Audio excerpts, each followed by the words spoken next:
So happy. He walked out of the foyer and descended the stairwell. I watched him join the lights and traffic stirring on the noisy street, 3 floors below. Worries waned and receded. I had a way to make a little money. I had a safe place to stay. And then, as if that safety allowed them to, my thoughts wound and spiraled along the streets and alleys to Carla.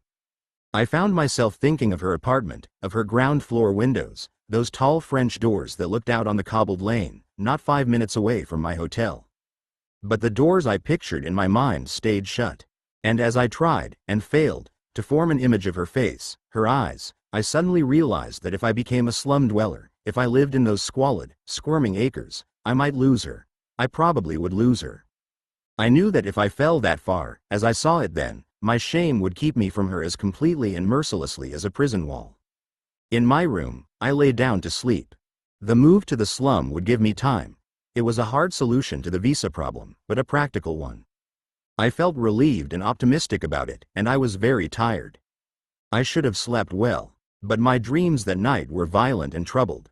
Didier once told me, in a rambling, midnight dissertation, that a dream is the place where a wish and a fear meet. When the wish and the fear are exactly the same, he said, we call the dream a nightmare. Chapter 8. The standing Babas were men who'd taken a vow never to sit down, or lie down, ever again, for the rest of their lives. They stood, day and night, forever. They ate their meals standing up, and made their toilet standing up. They prayed and worked and sang standing up. They even slept while they were standing, suspended in harnesses that kept the weight of their bodies on their legs, but prevented them from falling when they were unconscious. For the first 5 to 10 years of that constant standing, their legs began to swell. Blood moved sluggishly in exhausted veins, and muscles thickened. Their legs became huge, bloated out of recognizable shape, and covered with purple varicose boils. Their toes squeezed out from thick, fleshy feet, like the toes of elephants. During the following years, their legs gradually became thinner and thinner. Eventually, only bones remained, with a paint-thin veneer of skin and the termite trails of withered veins. The pain was unending and terrible. Spikes and spears of agony stabbed up through their feet with every downward pressure. Tormented, tortured, the standing Babas were never still. They shifted constantly from foot to foot in a gentle, swaying dance that was as mesmerizing, for everyone who saw it, as the sound-weaving hands of a flute player for his cobras. Some of the Babas had made the vow when they were 16 or 17 years old. They were compelled by something like the vocation that calls others, in other cultures, to become priests, rabbis, or imams. A larger number of much older men had renounced the world as a preparation for death and the next level of incarnation. Not a few of the standing Babas were businessmen who'd given themselves to ruthless pursuits of pleasure, power, and profit during their working lives. There were holy men who journeyed through many other devotions, mastering their punishing sacrifices before undertaking the ultimate vow of the standing Baba. And there were criminals, thieves, murderers, major mafia figures, and even former warlords, who sought expiation, or propitiation, in the endless agonies of the vow. The den was really a corridor between 2 brick buildings at the rear of their temple. Hidden from view forever, within the temple compound, were the secret gardens, cloisters, and dormitories that only those who made and kept the vow ever saw. An iron roof covered the den. The floor was paved with flat stones. The standing Babas entered through a door at the rear of the corridor. Everyone else entered and left through an iron gate at the street end. The customers, men from every part of the country and every level of society, stood along the walls of the corridor. They stood, of course. No one ever sat in the presence of the standing Babas. There was a tap fixed over an open drain near the entrance gate, where men drank water or leaned over to spit. The Babas moved from man to man and group to group, preparing hashish in funnel-shaped clay chillum for the customers, and smoking with them. The faces of the Babas were radiant with their excruciation. Sooner or later, in the torment of endlessly ascending pain, every man of them assumed a luminous, transcendent beatitude. Light, made from the agonies they suffered, streamed from their eyes, and I've never known a human source more brilliant than their tortured smiles. The Babas were also comprehensively, celestially, and magnificently stoned. They smoked nothing but Kashmiri, the best hashish in the world, grown and produced at the foothills of the Himalayas in Kashmir. And they smoked it all day and all night, all their lives. I stood with Carla and Prabaker at the back wall of the narrow den. Behind us was the sealed door through which the standing Babas had entered. In front of us were two lines of men standing along the walls all the way to the iron gate at the street end of the passage. Some of the men were dressed in suits. Some wore designer jeans. Workmen, wearing faded lungies, stood beside men in traditional dress from various regions of India. They were young and old, rich and poor. Their eyes were often drawn to Carla and me, pale-skinned foreigners, standing with our backs against the wall. It was clear that some of them were shocked to see a woman in the den. Despite their open curiosity, no one approached us or acknowledged us directly, and for the most part they gave their attention to the standing Babas and the hashish. Conversations, buzzing softly, blended with music and devotional chanting, coming from somewhere inside the compound. "So, what do you think?" "It's incredible," she replied, her eyes gleaming in the soft light of the shaded lamps. She was exhilarated, and perhaps a little unnerved. Smoking the charas had relaxed the muscles of her face and shoulders, but there were tigers moving quickly in the eyes of her soft smile. "It's amazing. It's horrible and holy at the same time. I can't make up my mind which is the holy part, and which is the horrible part." "Horrible. That's not the right word, but it's something like that." "I know what you mean," I agreed, thrilled that I'd succeeded in impressing her. She'd been in the city for 5 years, and she'd heard about the Babas many times, but that visit with me was her first. My tone implied that I knew the place well, but I couldn't fairly claim credit for the experience. Without Prabaker, who'd knocked on the gate for us and gained access with his golden smile, we wouldn't have been permitted to enter. One of the standing Babas approached us slowly with an acolyte who held a silver tray containing chillum, charas, and the paraphernalia of smoking. Other monks rocked and swayed along the length of the corridor, smoking and chanting prayers. The Baba standing before us was tall and lean, but his legs were so thickly swollen that dreadful ropes of distended veins throbbed on their surfaces. His face was thin. The bones of his skull, near the temples, were sharply defined. His cheekbones, majestic, presided over deep valleys that ran to a hard and hungry jaw. His eyes were huge, within the caverns ridged by his brows, and there was such madness and longing and love in them that he was at once fearsome and immensely pitiable. He prepared the chillum, rocking from side to side and smiling absently. He never looked at us, but still it seemed to be the smile of a very close friend, indulgent, knowing, forgiving. He was standing and swaying so close to me that I could see each wiry strand in the forest of his brows. I heard the little gasps of his breathing. The rapid outward rushes of air sounded like wavelets on a steep shore. He finished preparing the chillum, and looked up at me. For a moment I was lost in the vision that swarmed and screeched in his eyes. For a tiny moment in the infinitude of his suffering I almost felt it, what the human will can drive the human body to endure and achieve. I almost understood it, that smile of his, driven insane by the will that forced it to shine. I was sure that he was communicating it to me, that he wanted me to know. And I tried to tell him, with my eyes alone, that I could almost sense it, almost feel it. Then he held the chillum to his mouth, in the funnel of his hand, puffed it alight, and offered it to me. That terrible intimacy with his unending pain shriveled, the vision shimmered, and the moment drifted away with the fading white shadows of the smoke. He turned, and tottered slowly back toward the street gate, muttering prayers in a soft drone. A scream pierced the air. Everyone turned to the street entrance gate. A man dressed in the red turban, vest, and silk trousers of a northern tribesman stood there, near the iron gate, shrieking at the very top of a strong voice. Before we could discern his message or react in any way, the man drew a long, thick-bladed sword from his belted sash and raised it over his head. Still screaming, he began to stalk along the corridor. He was staring directly at me as he walked, with a stomping, marching tread. I couldn't understand the words he was screeching, but I knew what he had in mind.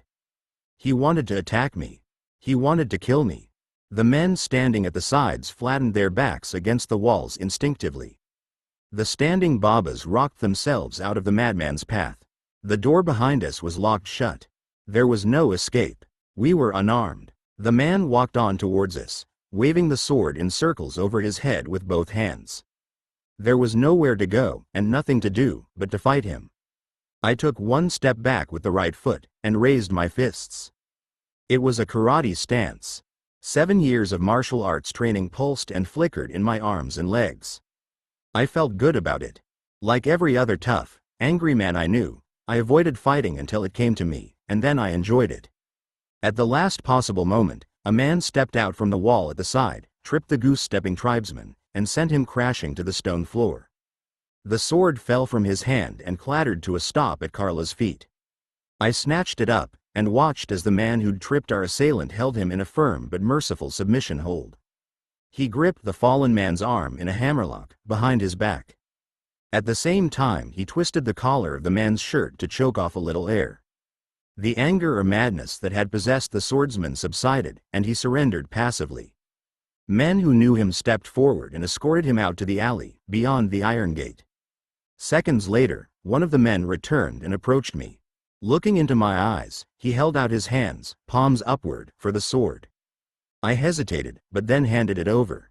The man gave us a polite and apologetic bow, and left the den. In the bubble and chatter that followed his departure, I checked on Carla. Her eyes were wide and she pursed her lips in a wondering smile, but she wasn't distressed. Reassured, I went to thank the man who'd stepped in to help us. He was tall, taller than I am by a few centimeters, and had a strong, athletic build. His thick, black hair was unusually long for Bombay in those years, and he wore it in a high ponytail. His silk shirt and loose trousers were black, and he wore black leather sandals. "Abdullah," he replied, when I told him my name, Abdullah Taheri. "I owe you one, Abdullah," I said, giving him a smile that was as cautious as it was grateful. He'd moved with such lethal grace that he made the trick of disarming the swordsman seem effortless. But it wasn't as easy as it looked. I knew how much skill and courage it had taken, and how big a role instinct had played in his timing. The man was a natural, a born fighter. That was damn close. "No problem," he smiled. He was drunk, I think, that fellow, or not right in his head.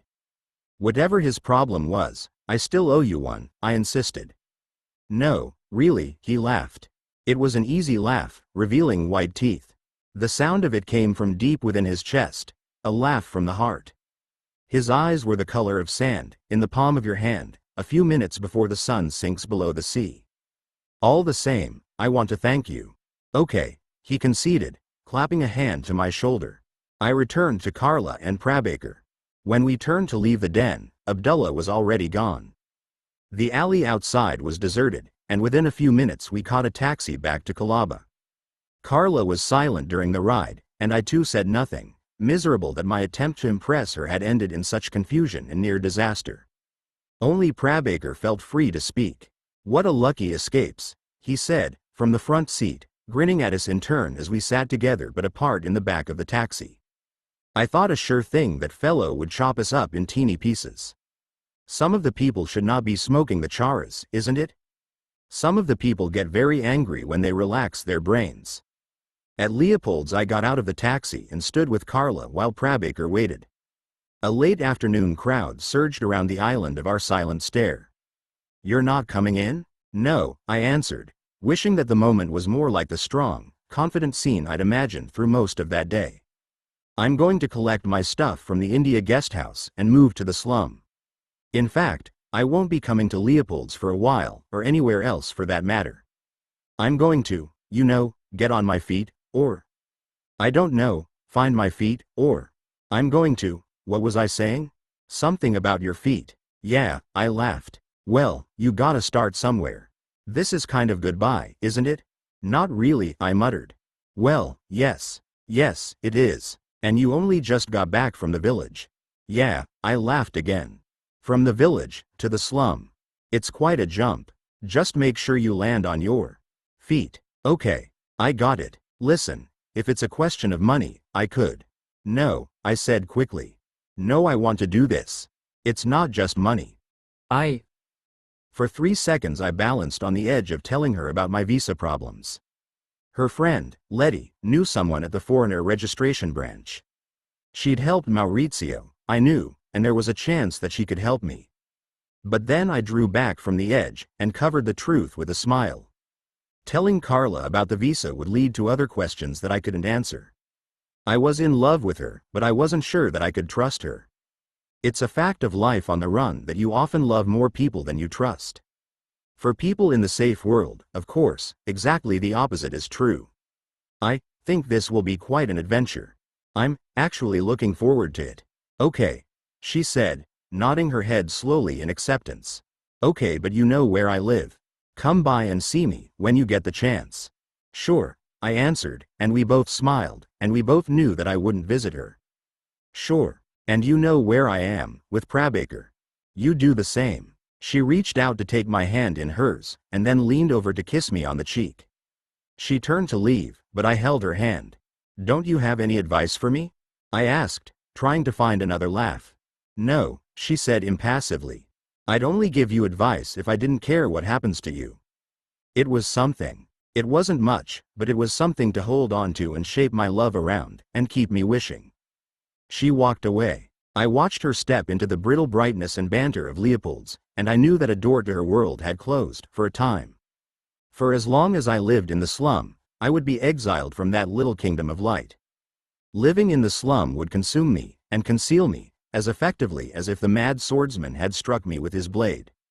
I slammed the door of the taxi and looked at Prabaker, whose wide and beaming smile across the seat in front of me became the world. Thick Hain. Shallow. I said. Okay, let's go. We pulled up, 40 minutes later, outside the slum in Cuff Parade, beside the World Trade Center. The contrast between the adjacent and roughly equal plots of land was stark. To the right, looking from the road, the World Trade Center was a huge, modern, air-conditioned building. It was filled to 3 levels with shops and displays of jewels, silks, carpets, and intricate craftworks. To the left was the slum, a sprawling 10 acres of wretched poverty with 7,000 tiny huts, housing 25,000 of the city's poorest people. To the right there were neon lights and floodlit fountains. To the left there was no electricity, no running water, no toilets, and no certainty that the whole shamble and bustle of it wouldn't be swept away, from one day to the next, by the same authorities that reluctantly tolerated it. I turned my eyes from the glamorous limousines, drawn up outside the trade center, and began the long walk into the slum. There was an open latrine near the entrance, concealed by tall weeds, and screens made from reed mats. The smell was appalling and almost overpowering.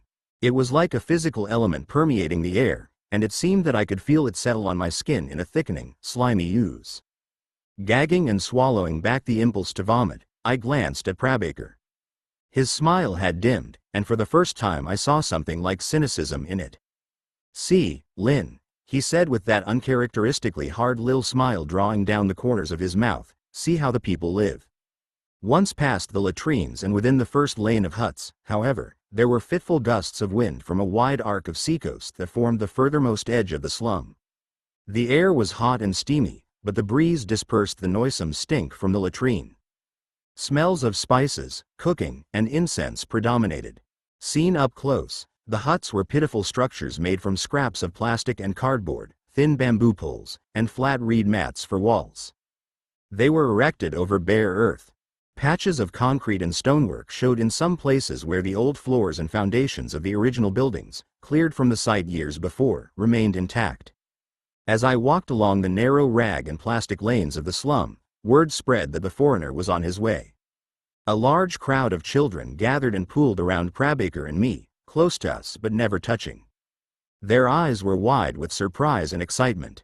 They burst into fierce gusts of nervous laughter, shouted to one another, and leapt into jerky, spontaneous dances as we approached. People came out of their huts to stand in every doorway.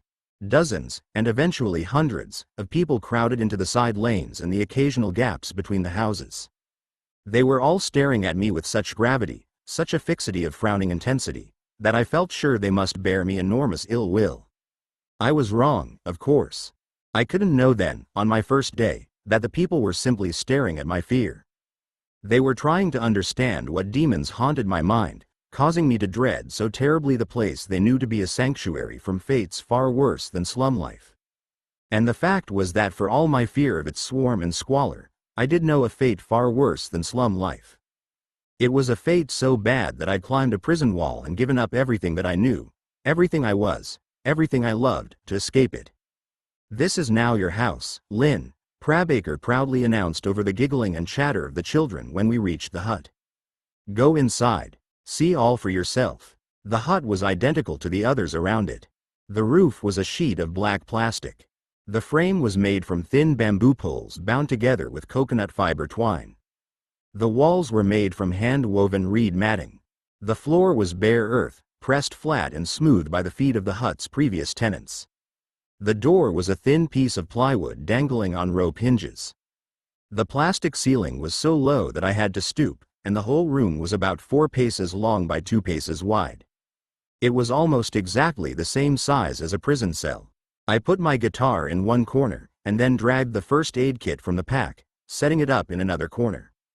I had a couple of wire coat hangers, and I was hanging my few clothes in the upper corners of the hut when Crabacre called me from outside. I stepped out to find Johnny Cigar, Raju, Crabacre, and several other men standing together in the lane. I greeted those I knew, and was introduced to the others. This is Anand, your neighbor on the one side, on left side, Crabacre said, bringing me to shake hands with a tall, handsome, young Sikh who wore his long hair in a tight yellow scarf. Hello, I said, smiling in response to the warmth of his strong handshake. I know another Anand, the manager of the India guest house. Is he a good man? Anand asked through a puzzled frown. He's a nice guy. I like him. Good, Anand replied, giving me a boyish smile that undermined the serious tone in his deep voice. Then we are half the way to being friends, no? Anand, he shares his house with another of bachelors, with name Rafiq, Crabacre continued. Rafiq was about 30 years old. A straggly beard dangled from his pointed chin. His very prominent front teeth gaped from an impoverished grin. His eyes narrowed unfortunately in the expression, and gave him a sly, almost malevolent appearance. On the other side is our very good neighbor, Jitendra. His wife has the name Radha. Jitendra was short and plump. He smiled happily and shook my hand, rubbing vigorously at his prominent paunch all the while. His wife, Radha, acknowledged my smile and nod of greeting by drawing her red cotton shawl over her head and holding it across her face with her teeth. Do you know, Anand said in a gentle, conversational tone that caught me by surprise, it is a fire, I believe. He was standing on his stretched toes, and shading his eyes from the afternoon sun with his hand as he looked away across the black dunes of the huts. Everyone followed his gaze. There was a humid, ominous silence. Then, several hundred meters away, a gorgeous plume of orange flames erupted skyward. An explosion followed, sounding like a shotgun blast into a metal shed. Every man ran at top pace in the direction of the yellow spears of flame that rose in the distance. I stood still, fascinated, bewildered, staring at the flames and spirals of smoke. As I watched, the jets of fire expanded to become a sheet and then a wall of searing flames. The red, yellow, and orange wall began to advance with the breeze from the sea, engulfing new huts every few seconds. It was heading directly toward me, at a slow walking pace, incinerating everything that stood in its path. Explosions thundered in the blaze, one, two, another. I realized, at last, that they were kerosene stoves. Every one of the 7,000 huts had a stove. Those that were pumped up and under pressure were exploding when the flames reached them. The last monsoon rain had fallen weeks before. The slum was a huge pile of tinder-dry kindling, and a strengthening sea breeze fanned the flames through a whole acre of fuel and human lives. Stunned, afraid, but not in panic, I watched the inexorable advance of the inferno, and decided that the cause was lost. I rushed into the hut, seized my pack and belongings, and scrambled for the door. At the threshold I dropped the pack, and stooped to retrieve the clothes and other items that had spilled to the ground. In the act, I looked up to see some 20 or more women and children, standing in a group and watching me. For an instant of perfect, wordless communication, I knew exactly what they were thinking. We stared across the open ground, and I heard their speaking minds. Look at the big, strong foreigner, saving himself, and running away from the fire, while our men run towards it. Ashamed, I stuffed my belongings into the pack, and placed it at the feet of the woman, Radha, who'd been introduced as my neighbor. Then I turned and ran toward the fire. Slums are planless, organic disbursements. There's purpose in the narrow, twisting lanes, but no order. Within 3 or 4 turns, I was lost. I ran in a line of men who were moving toward the smoke and flames. Beside us, running, staggering, and bumping along the lane in the opposite direction, was a constant file of other people moving away from the fire. They were helping the elderly and herding the children. Some carried possessions, clothes, cooking pots, stoves, and cardboard boxes of documents. Many of them were injured, showing cuts, bloody wounds, and serious burns. The smell of burning plastic, fuel, clothes, hair, and flesh was acrid and unnerving. I turned a blind corner, and another, until I was near enough to hear the roaring flames above the shouts and screams. Then a dazzlingly brilliant fireball burst through the gap between two huts. It was screaming. It was a woman, engulfed in flames. She ran straight at me, and we collided. My first impulse was to spring away as I felt my hair, eyebrows, and eyelashes burn off in the contact with her. She stumbled, and fell over backwards, still screaming and thrashing. I ripped the shirt from my back. Using it to protect my hands and face, I threw myself on her, smothering the flames with my skin and clothes. Others rushed forward and tended to her. I ran on toward the fire again. She was still alive when I left her, but a voice in my mind was declaring her dead. She's dead, she's gone, she won't make it. The maw of the fire, when I did reach it, was terrifying. The flames roared to 2 or 3 times the height of the tallest hut, and ranged across a semicircular front, arched away from us, that was 50 or more huts wide. Willful gusts of wind drove the arc forward in probing feints, flaring up suddenly on one side, and then blazing toward us from a different direction. Behind it was the inferno, a cauldron of burning huts, explosions, and poisonous smoke. A man stood in the center of the large arc of open space before the wall of flames, directing those who were fighting the fire as if he was a general ordering troops into battle. He was tall and lean, with silver-gray hair, and a short, pointed, silver-gray beard. He was dressed in a white shirt, white trousers, and sandals. There was a green scarf tied at his neck, and he held a short, brass-tipped wooden stick in his hand. His name was Qasim Ali Hussein, and that was my first glimpse of the headman in the slum. Qasim Ali's double tactic was to send beaters against the fire to slow it down while other teams demolished the huts that stood in the fire's path, and dragged away their contents to deprive the fire of fuel. That involved a staggered retreat, ceding land to the flames all the while, and then launching counterattacks wherever the fire seemed to weaken. Slowly turning his head and sweeping his gaze back and forth across the front of the fire, Qasim pointed with the brass-tipped stick and shouted commands. The headman turned his gaze in my direction. A sliver of surprise gleamed in the polished bronze of his eyes. His scrutiny took in the blackened shirt in my hand. Without a word, he lifted his stick to point toward the flames. It was a relief and an honor to obey him. I trotted forward and joined a team of beaters. I was very glad to find Johnny Cigar in the same team. "Okay," he shouted. It was both encouragement and inquiry. "Okay," I shouted back. "We need more water." "There is no more water," he called back, gasping as the smoke eddied around us. "The tank is empty. Trucks will fill it up tomorrow. The water that people are using here is their ration." I discovered later that every household, my own included, was rationed to 2 or 3 buckets of water per day for all cooking, drinking, and washing needs. The slum dwellers were trying to put the fire out with their drinking water. Every bucket thrown, and there were many, forced one more household to spend a thirsty night, waiting for the morning delivery of water in city council trucks. "I hate these fucking fires," Johnny cursed, slamming downward with a wet sack to emphasize his words. "Come on, you fuck. You want to kill me? Come on. We will beat you. We will beat you." A sudden quirk of the fire sent a burst of orange flame toward us. The man beside me fell backward, screaming and clutching at his burned face. Qasim Ali directed a rescue team to help him away.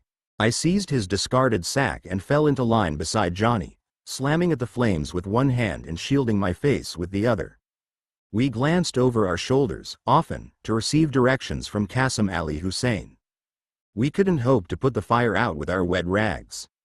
Our role was to gain time for the demolition teams scrambling to remove endangered huts. It was heartbreaking work. They were saving the slum by destroying their own houses. And to gain time for those wrecking teams, Qasim sent us left and right in desperate chess moves, starving the fire and slowly winning ground. When one squalling downdraft of wind swept black and brown smoke into our clearing, we lost sight of Qasim Ali Hussein completely. I wasn't the only man who thought to pull back in retreat. Then, through the smoke and dust, we saw his green scarf, held aloft and fluttering in the breeze. He stood his ground, and I glimpsed his calm face, summing up the status of the struggle and calculating his next move. The green scarf rippled above his head like a banner. The wind changed again, and we hurled ourselves to the task once more, inspired with new courage. The heart of the man with the green scarf was in me and in all of us. In the end, when we'd made our last sweep through the scorched lanes and charred lumps of houses, looking for survivors and counting the dead,